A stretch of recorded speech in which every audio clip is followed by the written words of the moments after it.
მოგესალმებით, ეთერშია მედია კავშირი ობიექტივი გადაცემით საუბრები ეკონომიკაზე, მე ოთარ ანგურიძე გახლავართ. დღევანდელი ჩემი სტუმარი კი ახალგაზრდა ეკონომისტი მერაბ ჯანიაშვილი გახლავთ. მოგესალმებით, მერაბ. მოგესალმებით, დიდი მადლობა გადაცემაში მოწვევისთვის, მივესალმებით თქვენს მაყურებელს და მსმენელს. მადლობა ფაქტ. მერაბ, ჩვენ უკვე გვყავს უკვე წინა გასული კვირიდან ახალი მთავრობა, ახალი ეკონომიკური გუნდი. შენ როგორ შეაფასებ ახალ ეკონომიკურ გუნდს და რა სიახლეებსელი მათგან?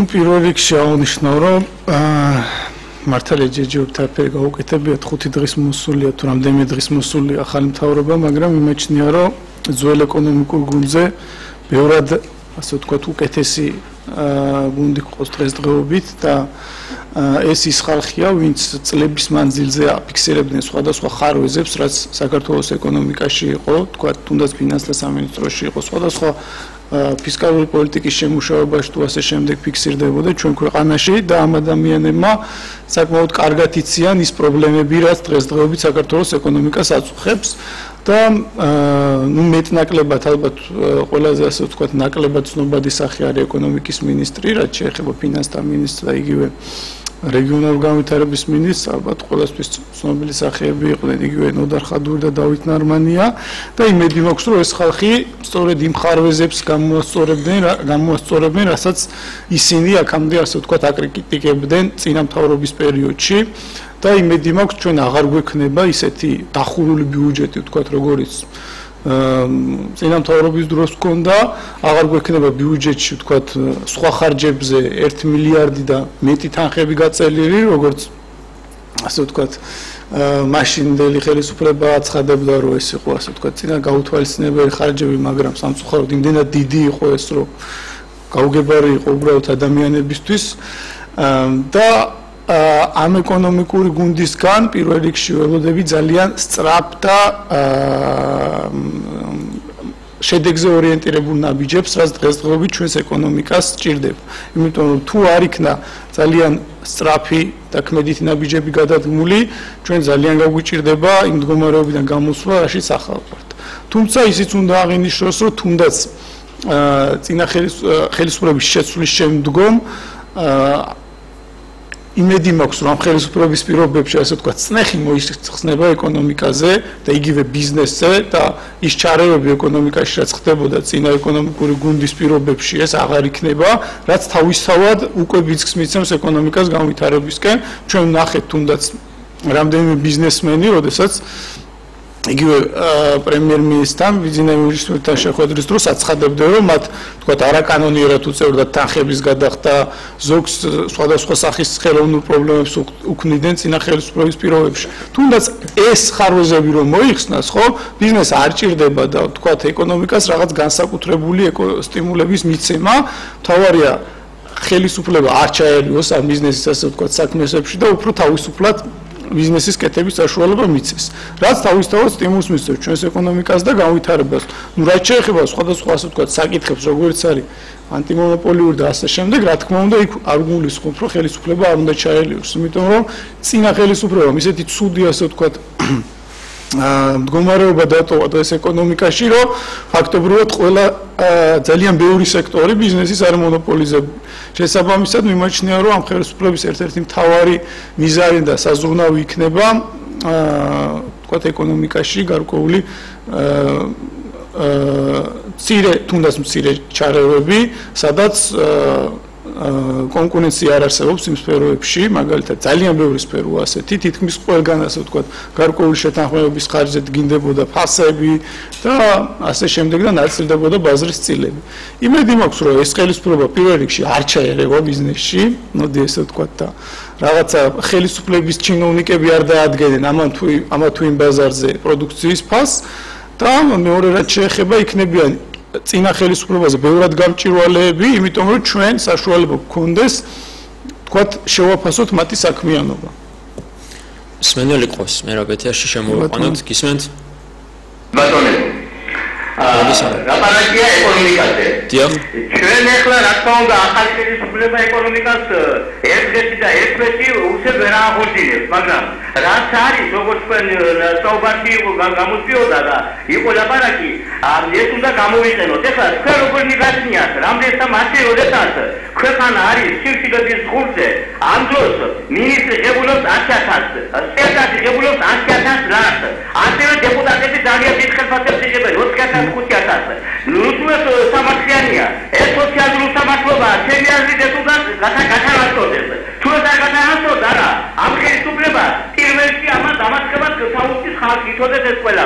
ამას უკიდრებით ჩვენ სააკაშვილს დავათანხმებთ სააკაშვილის ხელისუფლებას და ამაზე დაბალაკი არ არის ასული.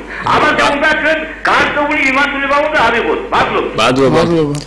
ეს ბატონი საუბრობდა სახელმწიფო ხარჯების მაღალ მაჩვენებლებზე. როგორ ფიქრობ, უნდა შემცირდეს თუ არა სახელმწიფო ხარჯები?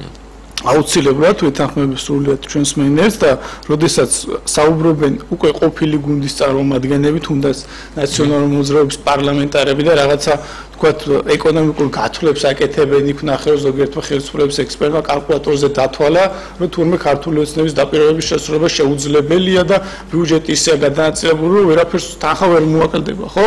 თუნდაც ძალიან მარტივი მაგალითი, აი ეს რაც ბატონო ბრძანა ახლა მსმენელმა, რომ ხელფასები იმდენად მაღალი იყო და პრემიები ხელფასებზე მაღალი, თუნდაც ამ თანხების შემცირებით ისეთი დიდი რაოდენობის თანხა გამოთავისუფლდება ბიუჯეტში და ამას თუ დაემატება, ასე ვთქვათ, ის არამიზნობრივი და რაღაც დაუსაფუთებელი ხარჯები. ჩაგერთვები ახალმა მინისტრმა აღნიშნა ფინანსთა მინისტრს მაქცხედებელობაში, რომ 10 მილიონი ლარით შემცირდა ფინანსთა სამინისტროს ხარჯები, ანუ ახალ ბიუჯეტში უკვე ეს ცვლილებაც იქნება აღნიშნული და იმედია რომ ალბათ სხვა სამინისტროების განიხილავენ ის. რა თქმა უნდა, ეს ალბათ დასაწყისია, იმედი მაქვს გაგრძელდება კიდე.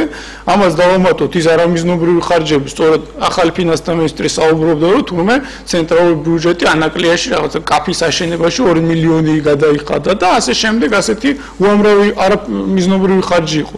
ჩვენ თუ ასეთი ჩვენ უბრალოდ ახალი ხელისუფლება თუ ასეთ არამიზნობრივ ხარჯებს გამორიცხავს და არ იქნება სახელმწიფო დაწესებულებაში მაღალი რგოლის მენეჯერების ხელფასები არაადეკვატურად მაღალი და მათი ასე ვთქვათ პრემიები ხელფასებზე უფრო მაღალი, რა თქმა უნდა ეს ძალიან დიდ თანხებს გამოათავისუფლებს, რომელიც თავისუფლად შეიძლება მიმართული იყოს იგივე ჯანდაცვაზე, ან იგივე სოფლის მეურნეობის სექტორზე, რა მიმართულებითაც უმეტესწილად, ასე ვთქვათ, ქართულ ოცნებას დაპირებები აქვს მოსახლეობისთვის წინასაარჩევნოდ მიცემული. თუნდაც ის ფაქტი, რომ თუ გადახედავთ ბოლო წლების, ვთქვათ, საშუალო ხელფასების სტატისტიკას, აღმოაჩენთ, რომ საქართველოში სახელმწიფო სექტორში დასაქმებული ადამიანის საშუალო ხელფასი უფრო მაღალი იყო, ვიდრე კერძო სექტორში დასაქმებული ადამიანის. და თუ სექტორების მიხედვით გავანაწილებდით ამას, პირველ ადგილზე იყო საფინანსო სექტორი და იქ დასაქმებული ადამიანების საშუალო ხელფასი და მეორეზე იყო სახელმწიფო, ასე ვთქვათ, დაწესებულებაში მომუშავე ადამიანების ხელფასი. ანუ ეს იმდენად შეუსაბამო ფაქტია, ვთქვათ, საერთაშორისო პრაქტიკასთან მიმართებაში, თუნდაც საზღვარგარეთ იმიტომ ჭირს სახელმწიფო ორგანოებში მაღალკვალიფიციური კადრების მოზიდვა, რომ იქ ბევრად დაბალი ხელფასია ვიდრე კერძო სტრუქტურებში და კერძო კომპანიებში. და ჩვენთან პირიქით იყო ეს ყველაფერი. და ეს რა თქმა უნდა ხდებოდა იმ ადამიანების და ჩვენ ხარჯზე, რომლებიც ბიუჯეტში თქვათ გადასახადებს ვიხდიდით. ესეთი რაღაცეები, იმედი მაქვს, რომ პირველ რიგში ესეთი რაღაცეები აღმოიფხრება, რაც ასე ვთქვათ, დიდ ასე ვთქვათ, დათვლებს და გათვლებს არ საჭიროებს და მარტივად შეიძლება შემცირდეს ძალიან ბევრი სამინისტროს, თუნდაც სახელმწიფო ფონდები ან თუნდაც სხვა სახის ფონდები, მაგალითად იყო ფაქტები, რომ რომელიღაცა გამგეობები ან ის რა ვქვია, რწმუნებულები 115.000-იან მანქანებს ყიდულობდნენ და ისეთი მოთხოვნები ჰქონდათ ტენდერებზე, როდესაც ამ მანქანას ყიდულობდნენ, არ ვიცი, ეგეთი მანქანით ჩემი აზრით პრეზიდენტიც არ უნდა დადიოდეს და ჩვენთან ამის უფლებას გუბერნატორები აძლევდნენ საკუთარ თავს და გამგებლები. და ესეთი ხარჯები რო შემცირდება, უკვე იმდენი ფინანსური რესურსი ექნება, მინიმუმ გამოთავისუფლდება ახალ მთავრობას, რომ იმ თავისი დაპირებების შესრულებას მაინც დაიწყებს. მე არ მაქვს იმის ილუზია, რომ ვთქვათ, ყველა დაპირება ან წელს შესრულდება ორ თვეში ან მომავალ წელს, მაგრამ რა თქმა უნდა, ეტაპობრივად ყველაფერი ნელ-ნელა უნდა შესრულდეს. უნდა დაიწყოს ამის გაკეთება და ნელ-ნელა 4 წელიწადში რა პერიოდითაც ჩვენ ავირჩიეთ ეს მთავრობა, იმედი მაქვს, რომ ამ 4 წელიწადში ისინი დაარღვევენ, ასე ვთქვათ, იმ პრაქტიკას, რომ საქართველოში გამარჯვებული, ასე ვთქვათ, არჩევნებში გამარჯვებული ხელისუფლება დაპირებებს არ ასრულებს, იმედია ესენი შეასრულებენ და ყველა დაპირება ასე ვთქვათ 4 წლის შემდეგ უკვე შესრულებული იქნება. ორი მსმენელი შემოვიყვანოთ ეთერში. გისმენთ? გისმენთ? გისმენთ? გაითიშა. ჩვენ საუბრობთ იმ პრობლემებზე, რომელიც ზოგადად დგას საქართველოს ეკონომიკის წინაშე, მათ შორის ფინანსთა სამინისტროს წინაშე, რომელიც მოითხოვს აუცილებელ გადაწყვეტას. თუმცა არის რიგი პრობლემები, რომელიც ექვემდებარება სასწრაფო გადაწყვეტას და რომელიც მოსახლეობას აწევს ძალიან მძიმე ტვირთად, როგორც მოსახლეობას, ასევე სახელმწიფოს, რადგან ეს ორი ფენომენი ერთმანეთს ასახავს მათ მდგომარეობას. შენ როგორ ფიქრობ, რა სასწრაფო ამოცანები აქვს საქართველოს ეკონომიკას გადასაჭრელი? ნუ, რა თქმა უნდა, მოსახლეობას ყველაზე მძიმე ტვირთად იმეჩნია, რომ აწევს იგივე კომუნალური გადასახადები და მათი სიძვირე და ამას დამატებული სხვადასხვა პირველადი მომსახურების პროდუქტებზე მაღალი ფასები, რაც თქვათ, მე მიმაჩნია, რომ ძალიან ბევრ სექტორში იმის შედეგად იყო ეს ფასები წარმოშობილი, რომ თქვათ, კონკურენცია არ არსებობდა, იგივე ნავთობპროდუქტების ბაზარზე, იგივე ფარმაცევტულ ბაზარზე, სადაც ძალიან დიდი რაოდენობის თანხები მიედინებოდა ამ ბაზრის, ასე ვთქვათ, მფლობელების ჯიბეებში თუ მათ უკან დგომ ვიღაცა სახელმწიფო ჩინოვნიკებში, ამას იმიტომ ვიძახე, რომ თვითონ ვთქვათ, მაგალითად, ავერსის ხელმძღვანელი პატა კურტანიძე გამოვიდა და თქვა, რომ თქვენები 8-ჯერ მაქვს გადახდილი არაოფიციალურად, არაკანონიერ გარკვეული თანხებიო. ნუ თვითონ რო იტყვის, რომ 8-ჯერ აქვს გადახდილი, ესე იგი ბევრად მეტჯერაც აქვს გადახდილი და საინტერესოა რა რაოდენობის თანხები აქვს გადახდილი, ეს რა თქმა უნდა ჩვენი ჯიბიდან ამოღებული თანხა მიდიოდა იქ, რა ვქვია, ასე ვთქვათ, არაკანონიერად იხდებოდა ეს თანხები, რაც რა თქმა უნდა მოქალაქეებს აწვებოდა ზურგზე, ვინც ამ წამალს ყიდულობდა. ხო, ზუსტად ესეთი სიტუაციაა ძალიან ბევრ სფეროში, იგივე მგზავრობასთან დაკავშირებით, სადაც ვთქვათ, ერთი კომპანია მოვიდა და უცებ 40%-ით გააძვირა მგზავრობა. იმედი მაქვს, რომ ახალი მთავრობა მაქსიმალურად მალე მოახერხებს იმ პრობლემების გადაჭრას, რასაც ქვია, თქვათ, კომუნალური გადასახადების შემცირება. ეს არ არის, თქვათ, საბაზრო მექანიზმებით არ დგინდება ამ ბაზარზე ფასი, შესაბამისად, ამას ადგენს, თქვათ, სახელმწიფო მარეგულირებელი ორგანო და იმედი მაქვს, რომ ამაში ჩაერევა აუცილებლად ხელისუფლება და ამ თანხებს, ასე ვთქვათ, ამ გადასახადებს შეამცირებს. ამასთან თუ დააკვირდით, ხელისუფლების ცვლილებიდან რამდენიმე კვირაში თბილისის მერიამ მიიღო გადაწყვეტილება, თურმე ნაგვის გადასახადი 5 თეთრი კი არ უნდა იყოს 1 კილოვატ-საათზე, 2.5 თეთრი უნდა იყოს. ესეც ძალიან საინტერესო გადაწყვეტილებაა. მე არც 2.5 თეთრს არ ვეთანხმები, იმიტომ რომ არანაირი ეკონომიკური დათვრა მარტო ზამთრის პირობებში იქნება იქ. ზამთრის პირობებში არანაირი ეკონომიკური დათვრა არ არსებობს იმის, რომ 1 კილოვატ ენერგიას ვინც ხარჯავს ადამიანი, ის 2.5 თეთრის ადეკვატურად ავინძურებს, თქვათ, ქვეყანას ან რა ვიცი. ასე შემდეგ. და შესაბამისად, კარგი იქნება თუ ჯერ კარგად დაითვლია, რის მიხედვით ადგენენ ამ გადასახადს. შემდეგ ის ავადსახსენებელი, ასე ვთქვათ, გადაწყვეტილება გაუქმდება, რომლითაც თურმე ყველა, ასე ვთქვათ, კომუნალური გადასახადი ერთმანეთს მიება. და ეს, ასე ვთქვათ, ამ მიმართულებით სწრაფი ნაბიჯების შემდეგ, ხომ მოსახლეობას ბევრად გაუადვილდება, ვთქვათ, იგივე ცხოვრება და პირველ რიგში სწორედ ამ მიმართულებით, ანუ ფასების შემცირება ყველაზე მეტად აწუხებს დღეს საზოგადოებას.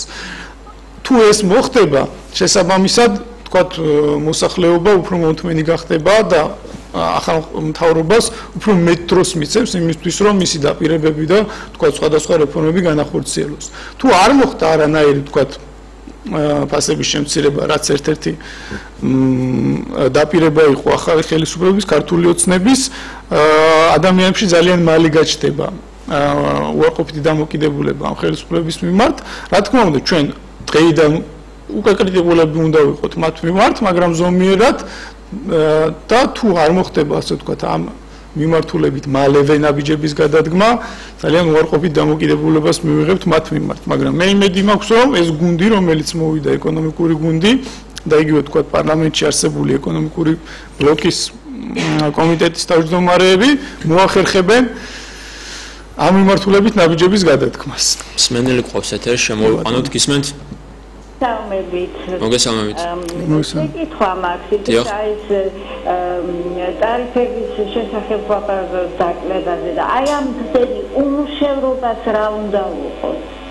არმია მთელი უმუშევრობის და საერთოდ ეს ამათი ნაციონალების მიერ ჩატარებული რეფორმები ეს ხომ საშინელება ჩაიდინეს დაცხრილეს უნივერსიტეტები კულტურის ინსტიტუტები სამხატვრო აკადემია რა კადრეს პროფესორ მასწავლებლებს ეს ნუ თუ არ იქნება გადასახელი და ხომეორეთ თუ ჩატარდება თქვენ ადამიანური რეფორმები საშინელი უმუშევრობაა რა უნდა ვქნათ ამდენ პროფესორ მასწავლებლებს მოლოდინში ვართ რომ დავიწყოთ სამსახურში ჩავდგეთ ისევ მაპატიეთ მადლობთ როგორც არის ცნობილი ახალმა განათლების მინისტრმა შექმნა ახალი კომისია რომელიც იმსჯელებს სწორედ ამ პედაგოგების მიზნობრივ განთავისუფლებას სამსახურებზე და რომელიც ბოლო პერიოდში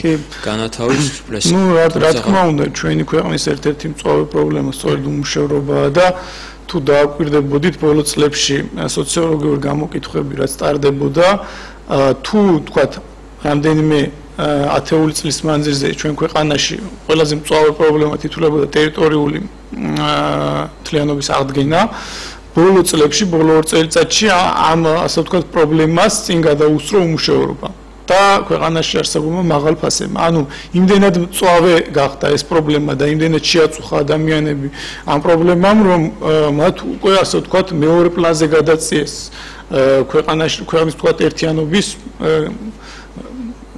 გაერთიანება, ასე ვთქვათ, ერთიანობის აღდგენა, რა თქმა უნდა, მეორე პლანზე დიდად არ გადაწეულა ეს საკითხი, მაგრამ ძალიან შეაწუხა უმუშევრობა.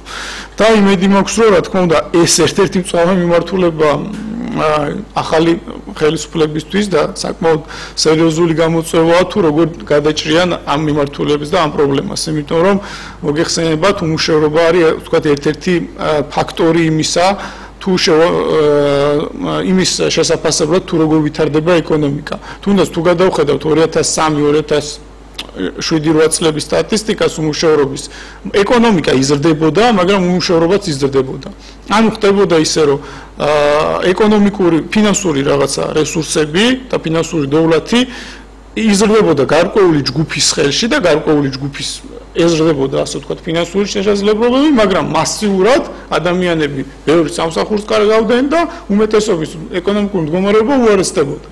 და ამიტომ იმედი მაქვს, რომ უმუშევრობა ჯერ პირველ რიგში დადგინდება რამდენია, რა დონეზეა ჩვენთან უმუშევრობა, თუ გახსოვთ დასაქმების სამინისტრო რო შექმნა ძველმა მთავრობამ მათ დაითვალეს და აღმოჩნდა რომ 500,000-ზე მეტი უმუშევარია საქართველოში.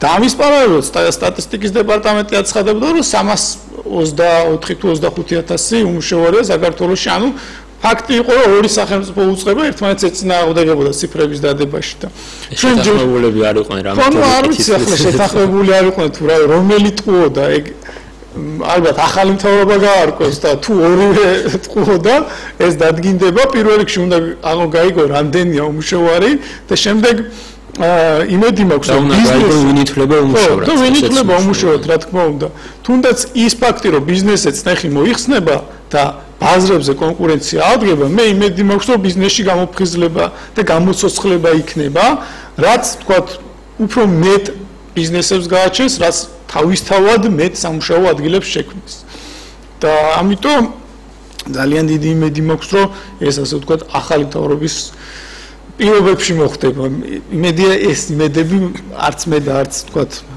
მოსახლეობას არ გაგვიცრუდება და თუნდაც ეს ყველაზე მწვავე პრობლემა რაც დღესდღეობით თუნდაც ევროპის ბევრ ქვეყანასაც აწუხებს ჩვენთანაც გადაიჭრება წარმატებით ჩვენ უკვე ყავს ახალი ეკონომიკური გუნდი თუმცა რაოდენ გასაკვირიც არ უნდა იყოს მე ვფიქრობ გასაკვირი იმიტომ ჩვენ არაერთი კრიტიკა გვესმის უკვე ამ გუნდის მიმართ, რომ ისინი ვერ ასრულებენ დანაპირებებს და ეს ხდება ძირითადად ყოფილი სახელმწიფო ეკონომისტების თუ ექსპერტების მხრიდან და თვითონ ყოფილი ხელისუფლების მხრიდანაც. შენ როგორ ფიქრობ, რამდენად ადეკვატურია ამ მომენტში ეს კრიტიკა და რამდენად შეესაბამება რეალობას? Ну, რა თქმა უნდა, მე თუნდაც მოსახლეობისაც მესმის და იმ ადამიანების, ვინც თქვათ ძალიან მალევე ითხოვს შედეგს ახალი ხელისუფლებისგან, თუმცა უნდა შევახსენო, რომ ეს ადამიანები, ეს მინისტრები, პოსტები ერთი კვირაც არ არის, რაც დაინიშნენ თავიანთ ადგილებზე და ბევრმა მათგანმა მხოლოდ დღეს წარადგინა მოადგილეები და ასე ვთქვათ დანარჩენი თუ რამე კადრი იყო შესაძლებელი სამინისტროში, ჯერ ისიც კი არ გაუკეთებიათ. ამიტომ ჩემი აზრით მიმაჩნია, რომ რა თქმა უნდა მოსახლეობა ელოდება რეფორმებს და ელოდება ცვლილებებს და აუცილებელია მალე მოხდეს ეს, მაგრამ ნუ ისე მალე არა თქვათ, როგორც ბევრს სურს და თუნდაც ის განცხადებები, რომ პრემიერ-მინისტრის ასე ვთქვათ დამტკიცებაზე იყო თუ არ ვწდები კენჭისყრა პარლამენტში და ზოგიერთი დეპუტატი იმაზე უსვავდა კითხვას, როდის იქნება პენსია ვთქვათ ამდენი რაღაცა და როდის მოხდება ეს და როდის მოხდება ეს. ანუ ადამიანი დამტკიცებული არ იყო ჯერ და უკვე რაღაცაზე პასუხებს თხოვდნენ. ეს ისეთი სიტუაცია მე და შენ რომ მოგვადგეს ახლა ნაციონალურ მოძრაობის წარმომადგენლები და რაღაცა დაპირების შესრულება ვკითხავენ რა რაღაცა როდის გახდება პენსია 500 ლარი და ჩვენ ამაზე რომ ვერ ვპასუხოთ. რა თქმა უნდა აუცილებელია მალე გატარდეს რაღაცა რიგი რეფორმების, მაგრამ ნუ გარკვეულწილად მცირე თუნდაც დრო უნდა მივცეთ ახალმთავრობას რომ მოერგოს თქვა თავიანთ თანამდებობებს და ის რეფორმები გაატარონ რაც საჭიროა.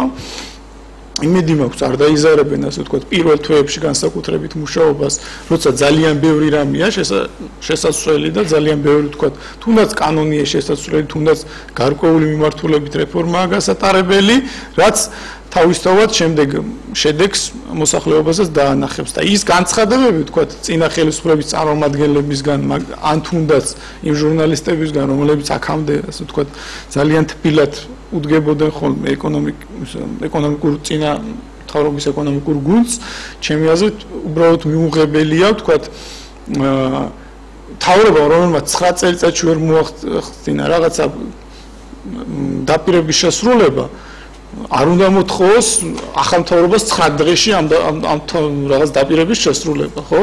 და თუნდაც ერთი დღის მინისტრს უნდა მოთხოვოს რაღაცა დაპირების შესრულება. ჩვენ ძალიან კარგად გვახსოვს $100 პენსიაც და სხვა ასე ვთქვათ ეკონომიკური დაპირებები. მაგას მინდა შევეხოს სწორედ ახლა ჩვენ მრავალი დაპირება გვახსოვს თუნდაც წინა ხელისუფლებიდან, იგივე ახსენე $100 პენსია, მე მახსოვს საქართველოს სიღარიბის გარეშე კიდევ დასაქმებაზე იყო უამრავი დაპირებები, რომელიმე სერიოზული დაპირება თუ არის შესრულებული, თუ გახსენდება ისეთი, რომელიც ხელისუფლებისგან იყო დაპირებული. ძალიან მცირე რაოდენობით იყო ისეთი დაპირებები, რომლებიც შესრულდა, მე უფრო შორს წავარდა, თქვა 2003 წელს გადა როგორც აღმოჩნდა ის დაპირებებით სახელმწიფო ბიუჯეტიდან ფინანსდებოდა ხშირ შემთხვევაში კაფეების და რაღაცების და ხიდების მშენებლობით. 2003 წელსაც როდესაც ახალი ხელისუფლება შემდეგ მოვიდა, ესეთი დაპირება იყო, რომ უბრალოდ 2004-ში რომ მცირე და საშუალო ბიზნესს 2 წლით გადასახადებისგან გაათავისუფლებდნენ. გადასახადებისგან კი არ გაათავისუფლეს. საერთოდ საშინელ დღეში ჩააგდეს მცირე და საშუალო ბიზნესი რომ მოვიდნენ ეს მთავრობა და ნუ არ ვიცი თუ ვინმე სერიოზული პრობლემები შეექმნა, სწორედ მცირე და საშუალო მეწარმეებს შეექმნათ პრობლემები და ამ დროს იყო ყველაზე ცუდი პერიოდი მათთვის. იგივე $100 პენსია, რომელიც ვერ განხორციელდა და ახლა უკვე თხოვენ, თქვათ, სხვა ახალ მთავრობას $100 პენსიის კი უფრო მეტი თუ არ ვწევი 220 ლარამდე პენსიის გაზრდას, ხო? იყო ძალიან ბევრი ეკონომიკური მიმართულებით დაპირება, თუნდაც 100 ახალი საავადმყოფოს პროგრამა, რომელიც რამდენიმეჯერმე ჩავარდა და სამწუხაროდ იმ კომპანიებმა, ვინც ეს პროგრამა ჩააგდეს, პასუხი არ აგეს. შემდეგ მთავრობა ადგა უფრო მარტივი გამოსავალი ნახა, ვითომ რომ სადაზღვევო კომპანიებს დაავალა, თქვათ, პროგრამის განხორციელება, რა პროგრამაც სერიოზული პრობლემები შემდეგ სადაზღვევო კომპანიებს შეუქმნა და მათ ასე ვთქვათ, ისე განახორციელეს ეს პროექტი, რომ თქვათ, რეგიონში რო იყო 300 საწოლიანი საავადმყოფო, აშენეს 20 საწოლიანი და 500 მუშაკი რო იყო დატოვეს 50 და მათაც ხელფასები შეუმცირეს. ანუ ეს იყო ასეთი რეფორმების შესრულება და ასეთი დაპირებების ასრულება, მგონი არავის არ უნდოდა. ამასთან იყო კიდე 100 საწარმოო და ასე შემდეგ თუ მე მახსოვს ვთქვათ ჩვენი პრეზიდენტის დაპირებები ყველაფერი 100-თან იყო მაშინ გაიგივებული სამწუხაროდ ისინი საშესრულდა თუმცა ნაციონალურ მოძრაობამ შემდეგ ასე ვთქვათ როგორ თქვა რომ ჭკუა ისწავლა თქო და დაპირებების მაგივრად უკვე იძლეოდა ისეთ დაპირებებს და ლოზუნგებს რომელებიც ვთქვათ არ ითვლებოდა მაგალითად მეტი სარგებელი ხალხს გასაკეთებელი კიდე ბევრია ჩემში ძალიან ასე ვთქვათ ძალიან ბევრი კითხვას იწევდა ის განცხადება რომ გასაკეთებელი კიდე ბევრი კი ყველა ხვდებოდით იმას რომ გასაკეთებელი ძალიან ბევრია მაგრამ ამის გაკეთებას როგორ აპირებდნენ ამის გეგმა უკვე არ არსებობდა და თუ გახსოვთ 9 წელი ეს ხელისუფლება ისე იყო თქვა მთავრობაში რომ მათ ეკონომიკური განვითარების გეგმა არ ქონიათ ანუ ქვეყანა ეკონომიკურად საით მიდიოდა არავინ არ იცოდა პრეზიდენტი იმაზე დაждდებოდა რა ქვია პრესკონფერენციაზე და რაღაცა იდეა მოუვიდოდა მაგალითად რომ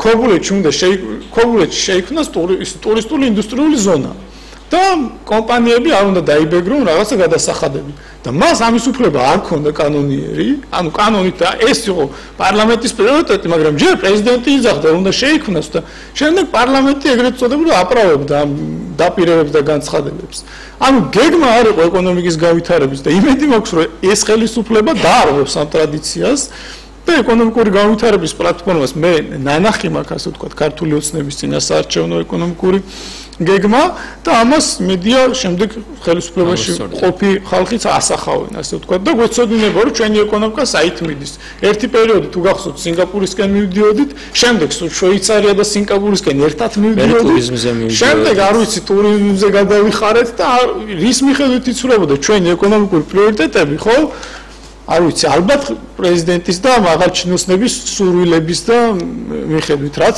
ჩემი აზრით არ არის სწორი გემოვნებაზე იყო და იგი მაყურებელი რეკავს ჩვენს ეთერში შემოვიყვანოთ გისმენთ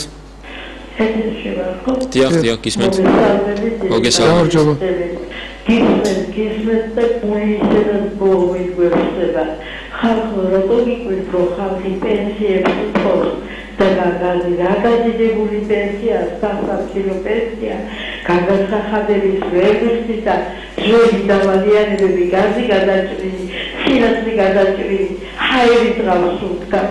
ამას ხომ უნდა განსაზღვრა და იმათ ჩვენაირი მუსლები არიან, რომ 100,000-ები აქვს ხელფასი და ჩვენ სასამართლო პენსია რო გვაქვს. Pusatsuita, Amasurkidu, Gadosakatsuite, Avarasevos, Metualopena, Ariam Didrevida, Haribekera, Hasakeli, Irverici, Esali, Vitaki, Hauke, Sisfilia, Hauto, Mahani Helpateri, Ratuna Kobe, Saseti, Didi Mahani, Helpati, Abdelia, Saseti, Deputati, Salusrevia, Dimas. Simshiri tasudები, სიღატაკი tasudები, დაუკვირდეთ, ტელეფონის არგვიდა, რომ ხეთი აღყოთ, იმ ხელა გადასახადია, იმ ხელა რომ დაილაპარაკე ბიზნესს და ებატება და სულ არის ხალხი, რომ ხალხი თუ გაიწყდა აღარსები იქნება და აღარსაკაცები იქნება. პირველ რიგში გამდივარ, პენსიებსა და თბილისსა და ხასტურალი აქციო ყურადღება.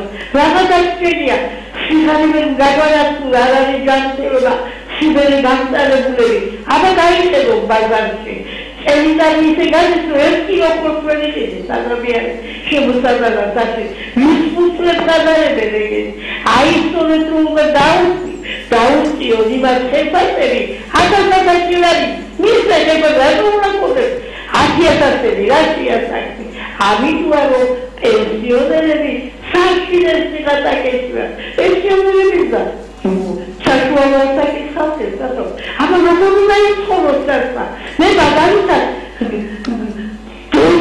დედიკერა გაზის გადასახადი მე როგორც პირველი ჯგუფის ინვალიდი განთავისუფლებული ვიყავი როცა ფილგაზი იყო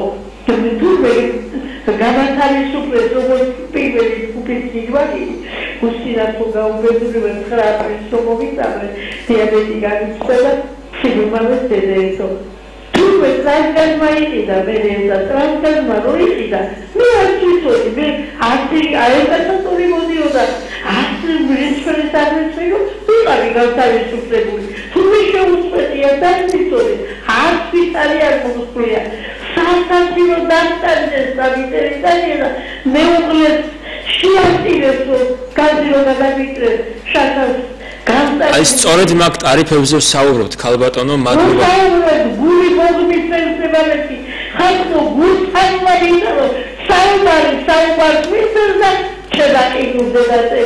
იმედს ვიტოვებთ რომ უკვე ახალი ხელისუფლების პირობებში აღარ დარჩება იგივე და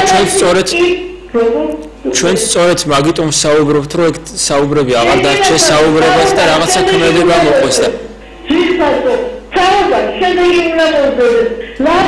ლაპარაკი ასე იწერება და ჩვენ გაუმეტყველებული ხართ 1000 ლარი ფულდა გადავიქრეს განძი და ლოგიკი გააკეთული დარწმუნებული და გასა სადავიჩივდა მაგრამ ჩვენი სიმართლე ნიჭზე დასვენილი პარიტებია ის მიმართო სადარი სამართალი განძი და უთხარი ხალხო შიშვილია ისება დაკარგულები რომ ელი თავუწერლად აბა როგორ შეიძლება რომ ხალხი ასე იტარდებოდეს რომელ ქვეყანაშია რეგიონია იმაშებედაობინა რომელ ქვეყანაშია ესეთი სასაცილო პენსია ამ შედარება უნდა იყოს პროდუქტზე ფასები ისევ პენსია იგივეა რა არის 15 ლარი სასაცილოა ტელეფონის პენსიაება გვეზარება გამოდიშურია გადაუხდელობის გარდა სინასე 1000 ლარი მას შემოწერილი სულია უსაფუძვლო სულია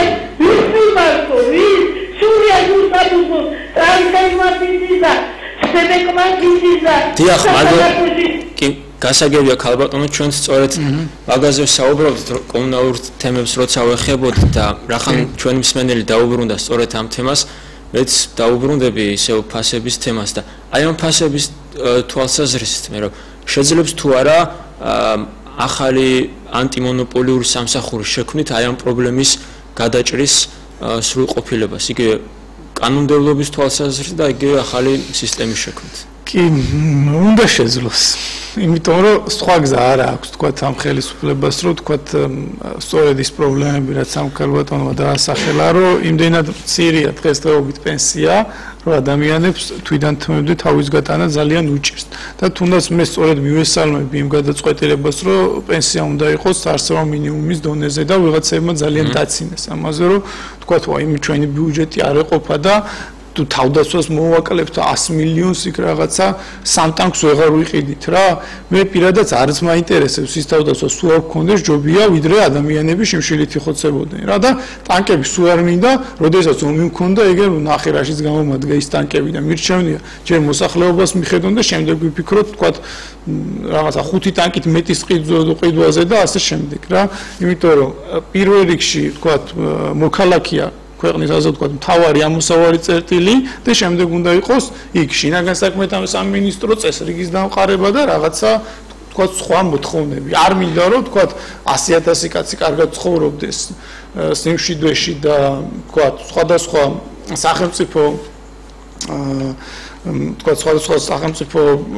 იმებით რა ქვია განებიურებული ესე ვთქვათ პროდუქტებით განებიურებული და თავს კარგად გრძნობდეს თუნდაც რომ იმაში იუსტიციის სახში რომ კარგი იუსტიციის სახში შედის მალე რო იღებს ვთქვათ მომსახურებას და ასე შემდეგ და 3 მილიონი ნახევარი რაღაცა გაჭირებაში იყოს და თვიდან თვემდე თავი ძლივს გაქონდეს მე უბრალოდ წინა ხელისუფლების წარმომადგენლებსაც მიუმართავ და ახალი ხელისუფლებისაც მივიდნენ პენსიის აღების დღეს ლიბერტი ბანკის ოფისებთან. უბრალოდ მივიდნენ. პენსია არის 100 ლარი, როგორც ვიცი, და რამხელა რიგში დგანან ადამიანები, რომ ეს 100 ლარი იმ დღეს აიღონ და თქვათ მეორე დღეს არ აიღონ. ანუ ადამიანებს ძლივს მიაქვთ თავი თვიდან თვემდე და იმ 100 ლარს რამხელა მნიშვნელობა აქვს მათ ცხოვრებისთვის. ანუ ასეთი პირობები როა და ესეთი პირობები რომ დატოვა ზორმა ხელისუფლებამ, ხო?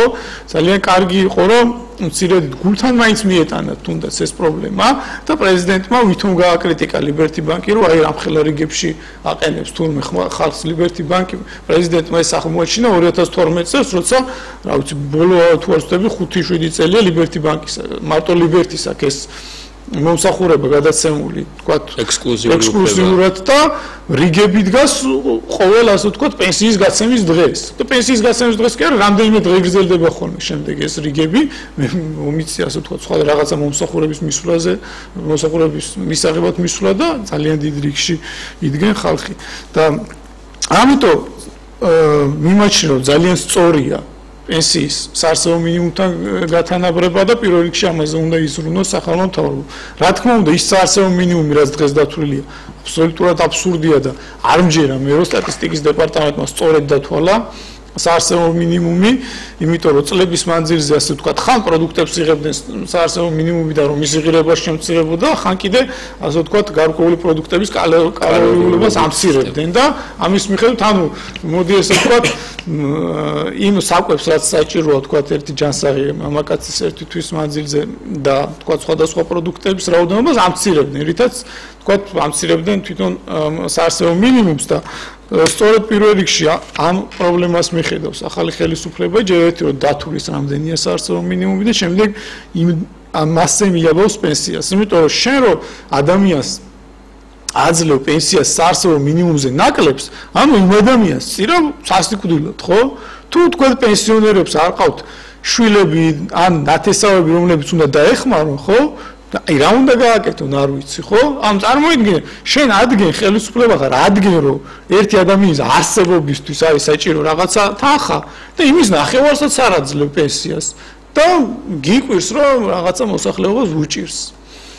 და კიდე ასე ვთქვათ, ქართველებში არის ესეთი ვთქვათ მიდგომა რომ თუნდაც ან ნათესავები ერთმანეთს ეხმარებიან, ან მეზობლები და ასე შემდეგ და მაგის შედეგად არის რომ თქვათ ბევრ ადამიანმა თავი გაიტანა და ძალიან დიდი რაოდენობით მოსახლეობის თქვათ შიმშილით არ დაიხოცა, თორე ბევრ ქვეყანაში თუნდაც იგივე თქვათ ჩინეთში და ასეთ სხვა ქვეყნებში დარწმუნებული ვარ ასეთი ეკონომიკურ პირობებში ძალიან დიდი რაოდენობით ადამიანი დაიღუპებოდა.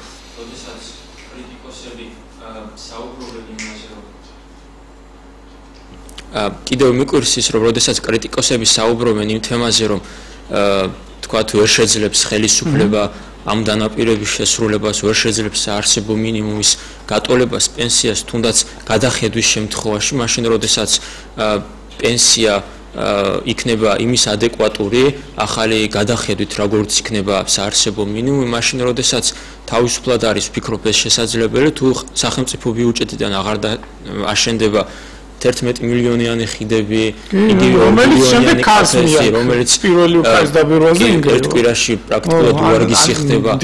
ბუნებრივი ასეთი ხარჯების შემცირებით და ხარჯების მიზნობრიობის გათვალისწინებით ეს სრულად შესაძლებელი იქნება სახელმწიფო ბიუჯეტიდან მოხდეს ამ დანაპირებების შესრულება. მორიგი მსმენელი ყავს კიდევ ეთერში, შემოვიყვანოთ ეთერში, გისმენთ? გამარჯობა. მოგესალმებით. მანე სტუმარი ისე საუბრობს, მაგით უნდა დავნიშნოთ პრეზიდენტად და ყველაფერს გააკეთებს, გული შეტკივა, მაგრამ ხალხისთვის ყოველთვის ზრუნავდა ეს ხელისუფლება და ყოველ იზრუნებს კიდევაც და ბედნიერ ივანიშვილი თუ ვერ შეასრულებს დანაპირებს, ხალხი არ აპატიებს მაგის სიცრუეებს. მაგით გადაწყვეტება მალე.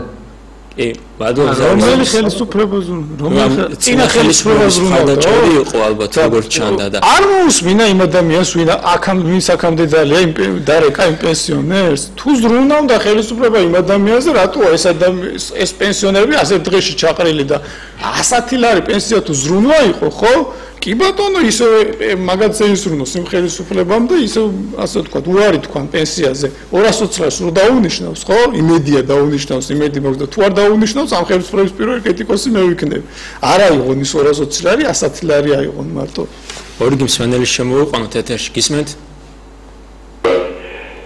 აი ბატონო სააკაშვილმა რაიონებს ჩამოაწერა ეს ელექტროენერგიის ძველი დავალიანებები რო იყო და თბილისელებს რა ეს ახალი ხელისუფლება ჩამოაწერს თუ არა ამბობს თუ იცი მადლობთ ამას ალბათ ჩვენ ვერ გავცეთ ახლა პასუხს ეს იქნება მაგრამ მე მიმაჩნია რომ გარკვეული ნაბიჯები უნდა გადაიდგას ამ მიმართულებით თუნდაც წყლის დავალიანება აქვს ძალიან ბევრ ადამიანს და ზოგს ნავის დავალიანება სოციალურად დაუცველ ოჯახებს სოციალურად დაუცველ ოჯახებს და ასე შემდეგ ხო იმიტომ რომ თქვა ეს წყლის დავალიანება რაღაც წლების მანძილზე გროვდებოდა შემდეგ უცებ კერძო კომპანიას გადაეცა, რომელმაც ვერ მოახერხა ამოღება გამრიცხველიანობა დაემატა და შემდეგ ხელისუფლება დაეხმარა ამ წყლის კომპანიას, რომ დავალიანება ამოიღო მოსახლეობისგან და მიაბა ერთმანეთს სამი პროდუქტი, დენი, ნაგავი და წყალი. აბსოლუტურად რა შუაში იყო ეს პროდუქტები ერთმანეთთან, ჩემთვის გაუგებარია, მაგრამ თურმე კერძო ისა სახელმწიფო მიზრუნა იმაზე, რომ კერძო კომპანიას მაქსიმალურად მეტი თანხა ამოიღო მოსახლეობიდან.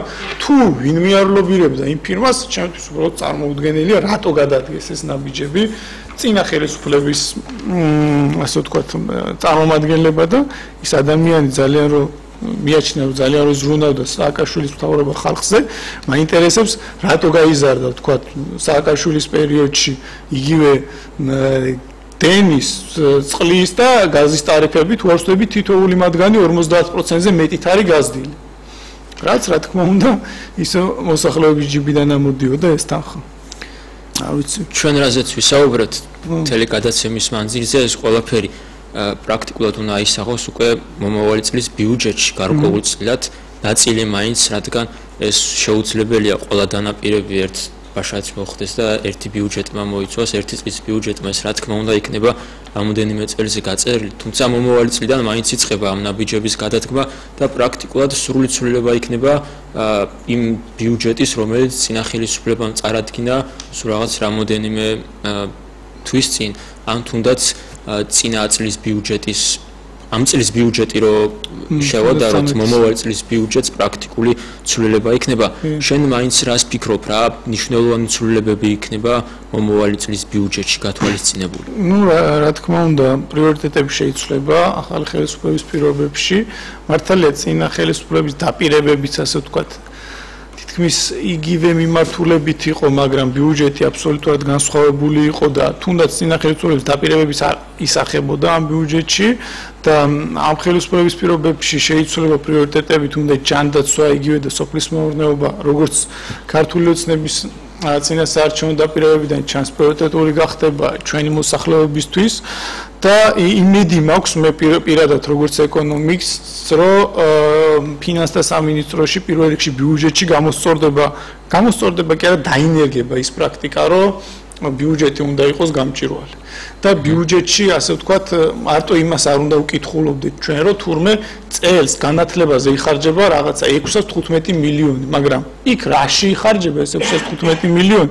კაციშვილმა არ იცის, მე ძალიან საინტერესო სტატია წავიკითხე დღეს ბატონი თემურ მურღულიასი, რომელიც აღნიშნავდა, რომ რაღაცა პროდუქტს რო ყიდულობს ადამიანი, თქვათ რაღაც თანხად, იცის აფასებს ამ პროდუქტს, რომ ღირს თუ არა ამ თანხის გადახდა ამ პროდუქტში და ჩვენ ისე ვიხდიდით, თქვათ განათლებაში, თავდაცვაში, ჯანდაცვაში ამ თანხებს, ზოგან მილიარდ, ზოგან რაღაც 9 მილიარდს, არ ვიცოდით რა ვყიდულობდით. არავინ არ იცოდა საქართველოში ბიუჯეტში, ასე ვთქვათ, რა თანხა რაზე იხარჯებოდა. არა მხოლოდ ის, რომ ვთქვათ, იყო ძალიან ბევრი გაურკვეველი მუხლები, მათ შორის სხვა ხარჯები და ბევრგან აღმოაჩენდით, რომ ვთქვათ, სოფლის მეურნეობის სამინისტროს ბიუჯეტის ნახევარი სწორედ სხვა ხარჯები იყო. თუ წლის დასაწყისში არ იცოდნენ რა უნდა გაეკეთებინათ მთელი წელი და ასე ვთქვათ, ბიუჯეტის ნახევარს იმაში აძლევდნენ, რომ შემდეგ რაღაცა გამოჩნდებოდა და ამაში დახარჯავდნენ, ძალიან მაგარი ასე ვთქვათ, მინისტრი ყოლია წლის დასაწყისში ვერ გეგმავდა თავის ბიუჯეტს და სწორედ ამიტომ იყო ასე ვთქვათ ეკონომიკური მდგომარეობა ძალიან რთული. და იმედი მაქვს, რომ ჩვენი ბიუჯეტი დაუახლოვდება იგივე ევროპულ და სხვადასხვა განვითარებული ქვეყნების ბიუჯეტს, სადაც შესაძლებელია ნათლად დაინახო თუ როგორ იხარჯება ჩვენი გადახდილი გადასახადები და აკუმულირებული თანხა ბიუჯეტში და ნათლად დავინახოთ თუ რომელი მიმართულებით დახარჯული თანხა რა შედეგს იძლევა. ჩვენთან ახლა და ახლა აღმოვაჩინეთ ჩვენ, რომ თურმე ცენტრალური ბიუჯეტი რაღაცა საინტერესო იმებს აფინანსებდა, კაფის აშენებას, ხიდის აშენებას, პარლამენტის მშენებლობას 350 მილიონი დაждდა. ეხლა გავიგეთ ამ ხელისუფლების პირობებში, ახალი მინისტრის პირობებში, თორე დარწმუნებული ვარ, ვერ გავიგებდით ძველი მთავრობა რო დარჩენილიყო და თუ გახსოვს რამდენიმე ასე ვთქვათ რამდენი წვალება დაეჭერდა ჟურნალისტებს თუნდაც იმის დასადგენად რომ ვინ აშენებდა ამ პარლამენტის შენობას ის არ ვიცოდით ანუ არ იყო ღიად და რა თანხები ჯდებოდა ხო ეს რა თქმა უნდა არავინ არ იცოდა საერთოდ და ეხლა ამოაჩნიათ რომ 350 მილიონი დაждდა თურმე ამ ასე ვთქვათ იმ გაჭირვებულ ქვეყანაში სადაც ჩვენ ვცხოვრობთ 350 მილიონი ახალი პარლამენტის აშენება გადავიხადოთ რომელშიც წყალი ჩამოდის ყოველ ნაბიჯზე და კიდე გარეთ ასე ვთქვათ პერიმეტრი რაც პროექტში ქონდა ის რო აშენებიდათ კიდე 150 დაუჯდებოდათ ალბათ და წარმოიდგინეთ ესეთი არამიზნობრივი ხარჯები რო იყო ჩვენ ბიუჯეტში და ამის შემდეგ თუ ესეთი ხარჯები აღმოიფხვრება დარწმუნებული ვარ ყველა დაპირების შესრულებას შეძლებს ახალი ხელისუფლება ქართული და ყავს მსმენელი ეთერში შემოვიყვანოთ გისმენთ გამარჯობა მოგესალმებით შეიძლება ეს პენსიის თაობაზე მინდა შეგეკითხოთ რაღაცა შეიძლება ვინმე მგონითა მე ახლა ჩავერთე და მანამდე არ მომისმენია თქვენ იმაზე დღეს კავკასიაზე იყო დაკობადავითაშვილი ხო და იმას შეეკითხეს პენსიის თაობაზე ხო და პენსიაო იქნება ისა მინიმუმზე საარსებო მინიმუმის საარსებო მინიმუმზე დაგლობითო და საარსებო მინიმუმი გამოვიანგარიშეთო და გამოვიდაო 132 ლარი ადრინდელ ხელისუფლებას რომელიც გადავაგდეთ 152 იყო საარსებო და ახლა საარსებო მინიმუმი 132 გახდა ხო და ამდენი არისო და მეტი გახდო კიდო და არ გადაბრუნებინებო მაგრამო რაღაცა ჩაიხსნა ახლა თვითონ მილიონერი გახდა ხო და ახლა სხვა არენანება სხვისი ამბავი მე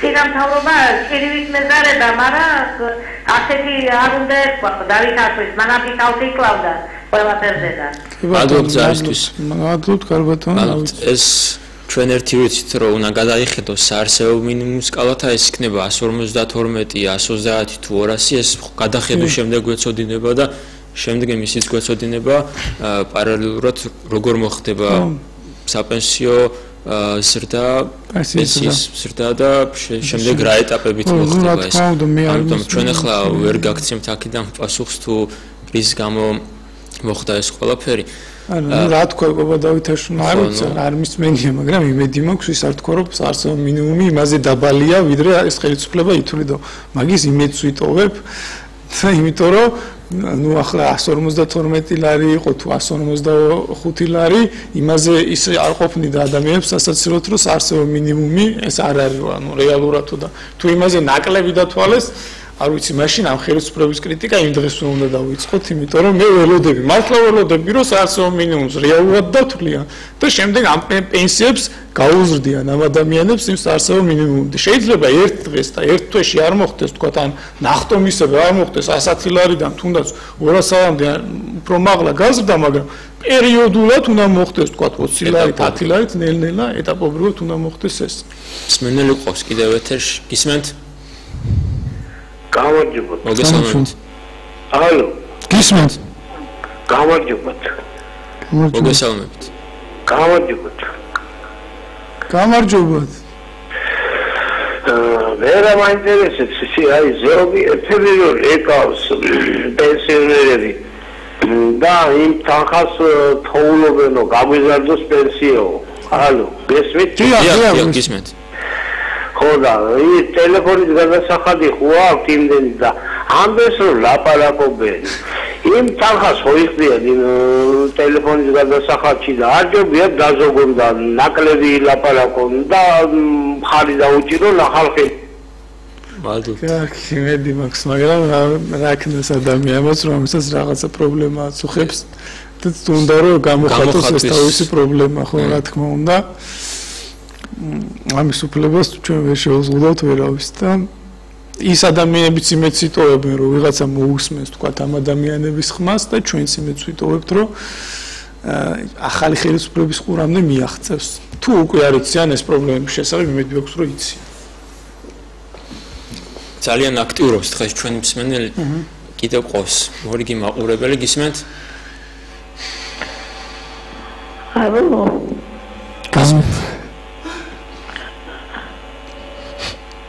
Алло. Გისმენთ? ეთერში ვარ? დიახ. მე ხელმეორედ შემოვიდება და იმ კაცსა რომ დაეკარო, ტელეფონზე დოილაპარაკებო, პირით ამოიკერო სიმან. ტელეფონი არ გამთიშოს, მათქმევინეთ. ვისმენთ და ჩვენ ლაპარაკი შედეგი არცად არ მოყოლია. აძვილი მთავრობაში და მე ცოტა ეჭვმეპარება ახალ მთავრობაში. პირველ რიგში ჩვენი ადამიანების ბედის, რიგითი ადამიანების ბედის უნდა დაინტერესდეს და ვინც რეკავს იმას ალბათ 20,000-ები და 25,000-ები აქვს ხელფასები. აბა გადახედოთ ჩვენ ჭამაკი აგვიწყებიან, ასე კი არ მოგწურვათ. დამსახურებას აქვს შრომის ვეტერანების ვიყავი და შრომის რამდენი სტაჟი გვაქვს და ყველაფერი. დროში ვართ ძალიან შეზღუდულები ჩვენც და იქნებ ეს შეზღუდვა კი არა, არ ბევრი ლაპარაკი ხალხს სიამოვნებს. აი ხო დაიწყეს მინიმუმი 500 ლარი უნდა ქონდეს პენსია. რით უნდა იყოს წამალი გინდა, საჭმელი გინდა, არსებობა გინდა, როგორ შეიძლება ხალხო ასე ცინიკურად, ეს ხო ცინიზმი ადამიანისადმი. და გონიურად უნდა გასაჯოთ, ჯანსაღადორე, ეს ლაპარაკი რომ თქვენ არჩევთ და უნდა იყოს ასე და ისე იყოს, უნდა იყოს ეს დიდი ხანია, ვიცით, მაგრამ ისე იცლიან მილიონებს ასე როგორ ჩვენ მალეთებს არ ჩაურებს. სიცხილი არ არის, ვიცი შრომი დროზე არა გენაცვალე არასოდეს არ ყოფილა რომ თავრობას ხალხი შეენახოს, მაგრამ თავრობა კი ინახავდა ხალხს. რაც მინდა მე ის მთავრობა რომ ჩემი გაჭირვება ფეხებზე მკიდია პოზიცია და ეს გასაგებია თქვენი აზრით სამწუხაროდ ქალბატონო ჩვენი დრო ძალიან შეზღუდულია უკვე ჩვენ მალე მივახლოვდებით გადაცემის დასასრულს. ვერა არ მინდა ისე გაგიშვა აქედან რომ არ კითხო, არ შევეხო ეროვნული ბანკის თემას. ყავს პრეზიდენტი ქადაგიძე, მაგრამ ახალი მთავრობისგან უკვე წარდგენილია ახალი კანდიდატი ეროვნული ბანკის პრეზიდენტობის, თუმცა ხდება ისე რომ ძველი არ მიდის, ანუ პრეზიდენტი და ძველი სამთავრობო გუნდი იძახის იმას, რომ ის უნდა დარჩეს რეალურად პრეზიდენტად, თუმცა მეორეს მხრივ გვაქვს ჩვენ მრავალი უარყოფითი ფაქტორები, რომელიც პრეტენზიები, ასე რომ ვთქვათ, ეროვნულ ბანკთან მიმართებაში. შენ რაში ხედავ გამოსავალს და აი ეს ურთიერთობა როგორ უნდა დარეგულირდეს ეროვნული ბანკის გარშემო? რა თქმა უნდა, ერთ-ერთი მნიშვნელოვანი ეკონომიკური თანამდებობა ეროვნული ბანკის ხელმძღვანელი პრეზიდენტი ჩვენ ქვეყანაში და თუ ეს ასე ვთქვათ თანამდებობა იმ გუნდს და იმ გუნდის პოლიტიკის მხარდამჭერ ადამიანს არ ეკავა, ვინც დღეს ხელისუფლებაშია, ძალიან გაუჭირდება ძალიან ბევრი ვთქვათ პროექტის და რეფორმის გატარება. იმიტომ რომ თუნდაც თუ მაკროეკონომიკური სტაბილურობა არ იყო ქვეყანაში, რაც ძალიან ბევრი ფაქტორი ამაში ეროვნულ ბანკს მიუძღვის, იგივე ფულადსაკრედიტო პოლიტიკის და ვთქვათ სხვა სავალუტო პოლიტიკის და იგივე ვთქვათ ბანკებზე ზედამხედველობის კუთხით ძალიან სერიოზული ეკონომიკური პრობლემები შეიქმნება და ეს დღევანდელი პრეზიდენტი ეროვნული ბანკის რო ვთქვათ პოლიტიკური ზეგავლენის სერიოზული მსხვერპლი იყო და ის ძალიან მნიშვნელოვნად იყო დამოკიდებული ვთქვათ ნაციონალების გადაწყვეტილებებზე, ამა თუ იმ ეკონომიკურ გადაწყვეტილებებზე და მისი დამოუკიდებლობის ძალიან სერიოზული ეჭვმეპარება მე, იმიტომ რომ თუნდაც იმიტომ რომ ნაციონალური მოძრაობის შეხვედრებზე დადიოდა ეროვნული ბანკის პრეზიდენტი და ის ვთქვათ ძალიან ბევრი ავად სახსენებელი დღე, რაც მისი ეროვნულ ბანკში ყოფნის დროს იყო, თუნდაც ლარის კურსის ნახტომისები, დავარდნები, ან თუნდაც ინფლაციის ორნიშნამაჩვენებელი, რაც წინა 2 წლის წინ ჰქონდა და რომელზეც ეროვნული ბანკის პრეზიდენტი გამოვიდა და თქვა, რომ თურმე კარტოფილის პრეზიდენტი არ ბოდიში პრეზიდენტის მოადგილე გამოვიდა, რომ კარტოფილის გაძვირებამ ჩვენთან 13%-იანი ინფლაცია გამოიწვია. ასეთ ეროვნული ბანკის პრეზიდენტის მოადგილე მე არ მინდა და პრეზიდენტი გამოვიდა კიდე თქვა, რომ თურმე ამერიკის საფონდო და რაღაცა სოფლიო ბაზრებზე მიმდინარე მოვლენები ზეგავლენას ახდენს საქართველოში ინფლაციის ზრდაზე. არც ესეთი ეროვნული ბანკის პრეზიდენტი არ მინდა და მე პირადად მიმაჩნია, რომ თუ ის ბერკეტი არ მოიძებნება, თუ როგორ უნდა შეიცვალოს დღევანდელი ეროვნული ბანკის ხელმძღვანელობა, მაშინ არსებულ ხელმძღვანელობას თვითონ უნდა ეყოს იმდენი ვაჟკაცობა, რომ დაწეროს განცხადება და გადადგეს, იმიტომ რომ თქვათ მისმა ხელმძღვანელობამ ვერ გაამართლა, ფაქტია, ძალიან ბევრი პრობლემაა საბანკო სექტორში, უბრალოდ ამაზე საუბრის დროც აღარ გვაქვს და იმედი მაქვს, რომ თუნდაც უნდა გადადგეს. შეიძლება ახალი პრეზიდენტი არ ვიცით რას გააკეთებს, მაგრამ ძველი რო შესაძლებელია ფაქტია. ანუ ამბობ, რომ ექვემდებარება შეცვლას. კი, აუცილებლად. სამწუხაროდ ჩვენი გადაცემის დრო იწურება, სამწუხაროდ მსმენელიც ყავს ეთერში და ვეღარ შემოყვავს დროის უქონლობის გამო და იმედს ვიტოვებ, რომ ჩვენი მსმენელი სხვა დროს დარეკავს. სამწუხაროდ ჩვენი დრო ამოიწურა მერაბ.